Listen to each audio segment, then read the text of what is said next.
camino, la mano que nunca falla, mi fortaleza en la prueba, la luz en la oscuridad. ¿Y qué hicieron con Pablo? Para que sepa la historia. A Pablo lo descuartizan, lo desmembran en Roma.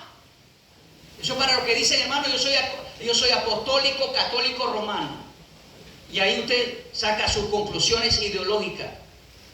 Pedro nunca llegó a Roma. El único que llegó a Roma fue Pablo y lo desmembraron por causa del evangelio de Jesucristo, porque él apeló a César. Y César era el único rey romano en esa época. Y si había otro hombre que reunía multitudes, era una amenaza, porque los políticos decían: a César, nuestro rey. Lealtad a César. ¡Viva César! Y Jesús dijo: ¿de quién es esa moneda? De César. Da a César lo que es de César y a Dios lo que es de Dios. Porque el imperio, el poder político en esa época se dirigía o estaba consolidada en los romanos. Y en esa época el rey era César. Entonces, Pablo, siendo un hombre romano, ahora se vuelve un hombre siervo de Jesucristo. Porque los romanos odiaban la ideología de Jesús. Los judíos odiaban la ideología de Jesús. Por eso los judíos dicen: vamos a entregar a este hombre, no encontramos culpabilidad, vamos a pagar de ajuda, vamos a ofrecerle plata. Y cuando entonces este hombre traicione a Jesús, vamos a entregárselo a los romanos para que ellos lo maten. Porque nosotros no podemos ensuciar nuestras manos. Porque la Biblia dice: maldito aquel que ensucia sus manos de sangre inocente. Entonces, los judíos no podían hacer eso. Por eso entregan a Jesús y se lo entregan a los romanos. Los que matan a Jesús fueron los romanos. Los romanos era la época más terrible, más torturadora de la época. Los romanos. Si usted decía ser un seguidor de Jesús, a usted lo mataban. Entonces, por eso matan a Pablo, porque le dicen a Pablo: tú has cambiado de ideología ahora. Eras de nosotros, eras un defensor, eras un ministro, eras un embajador, eras un hombre que tenía poder. Ahora hablas de Jesús y nos traicionas a nosotros, los romanos. Vas a apelar a César. Pablo dice: está bien, yo voy a apelar a César y le voy a decir a César por qué cambié, por qué ahora soy un servidor de Jesucristo. Y a César no le agradó. ¿Qué dijo César? Mátenlo, porque este hombre no puede hablar de Jesús. Este hombre es una amenaza. Se ha levantado su ideología contra nuestra ideología. Era una ideología régimen que imponía. Pero Pablo dijo: nada me separará del amor de Cristo. Ni la vida, ni la muerte, ni lo alto, ni lo bajo, ni hambre, ni espada, ni pestilencia, ni desnudez. Nada, nada, dice Pablo. Y se lo dijo a los romanos, estando en Roma. Quiero que sepa eso. Por eso cuando usted lee la carta a los romanos, es la carta más dura. Porque cuando comienza en Romanos 1, él dice: no me avergüenzo del evangelio. Amén, amén. Porque es poder de Dios. Luego dice: bueno, los que no aprobaron tener en cuenta a Dios, Dios lo entregó una mente reprobada para hacer cosas que no convienen. Lo dice Pablo: a los que matan, a los que roban, a los que son desobedientes a los padres y se complacen. Porque los romanos no solamente mataban, disfrutaban el matar.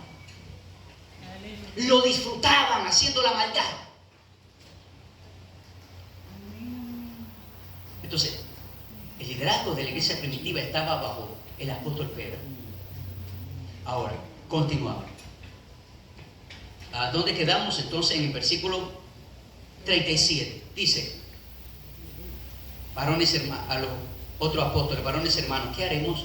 Pedro les dijo: arrepentíos y bautícese cada uno de vosotros en el nombre de Jesucristo para perdón de los pecados y recibiréis el don del Espíritu Santo. Mire, ese versículo tenemos que aprenderlo de memoria. Pedro les dijo: arrepentíos y bautícese cada uno de vosotros en el nombre de Jesucristo para perdón de los pecados y recibiréis el don del Espíritu Santo. El verso 39: porque para vosotros es la promesa y para vuestros hijos y para todos los que están lejos, para cuantos el Señor nuestro Dios llamare. El verso 40 dice: y con otras muchas palabras testificaba y les exhortaba diciendo: sed salvos de esta perversa generación. Así que los que recibieron su palabra fueron bautizados y se añadieron aquel día como 3,000 personas. El verso 42 Amén. Léalo conmigo el verso 42 que dice, y perseveraban, ¿cómo dice? En la doctrina. ¿De quién? Una vez más, y perseveraban, ¿cómo dice? Vamos a hacer un énfasis y voy a quedar ahí en esta vez. Y perseveraban en la doctrina de los apóstoles. No dice en la doctrina de los pentecostales. No dice en la doctrina de los católicos.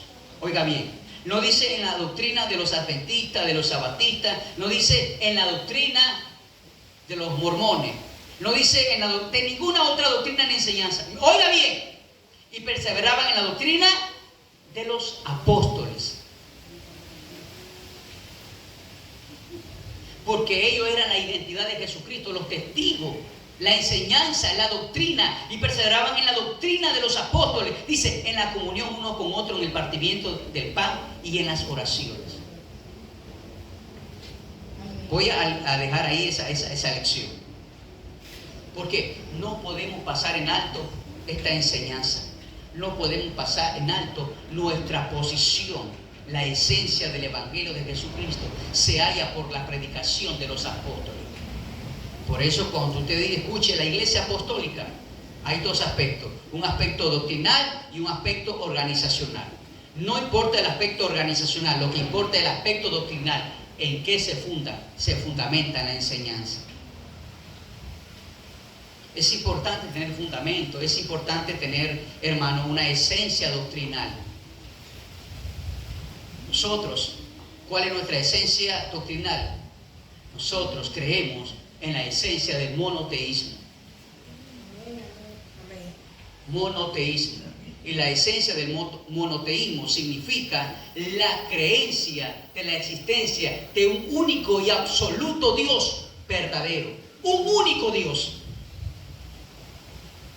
Israel siempre ha creído en el monoteísmo. Nosotros, bajo aspecto doctrinal, creemos en el monoteísmo. La existencia única de un solo Dios verdadero, cuyo nombre es Jesucristo, el Dios manifestado en carne. Ese Dios que creó los cielos y la tierra, que en la antigüedad no tenía un cuerpo físico y que ahora Él se manifestó en carne. Usó el vientre de una mujer para respetar los parámetros de la tierra, los parámetros del hombre. Pero dentro de ese aspecto humano estaba la esencia infinita del Dios omnipotente. En el mundo estaba y el mundo por Él fue hecho. Hasta que siento la presencia de Dios. Por eso los judíos le dicen, mira, no te matamos por esto. Te matamos porque tú, siendo hombre, te haces Dios. Y eso es una blasfemia. Eso fue lo que Jesús le dijo. Yo soy Dios en esta tierra.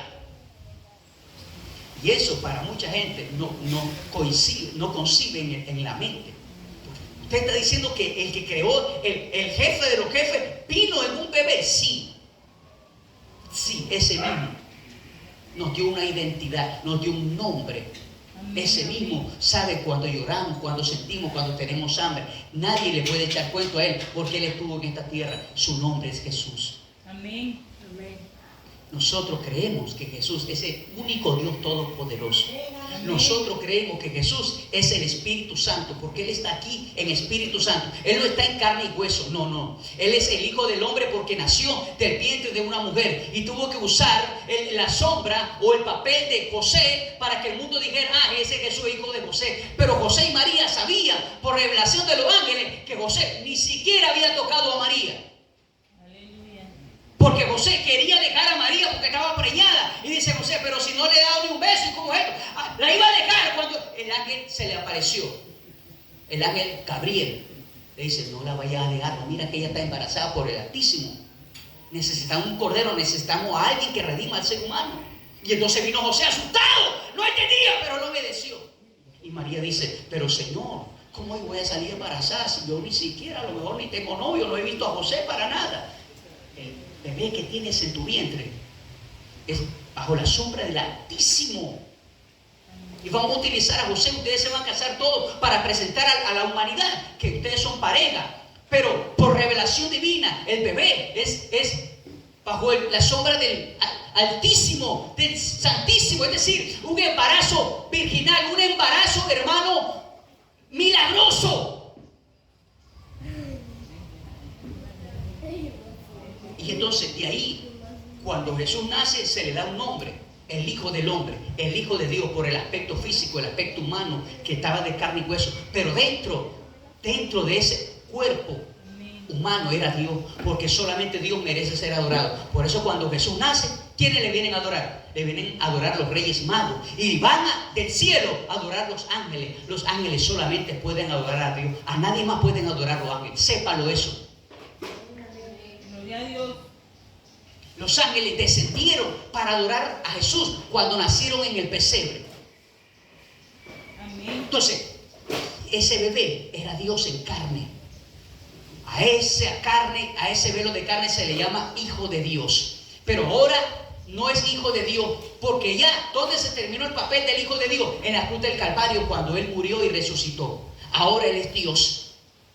Cuando decimos, la sangre de su Hijo Jesucristo nos limpia de todo pecado, sí, porque Él dio una identidad humana física para perdonarnos. Es decir, hubo alguien que dio testimonio por mí, hubo alguien que fue reconocido para perdonarme.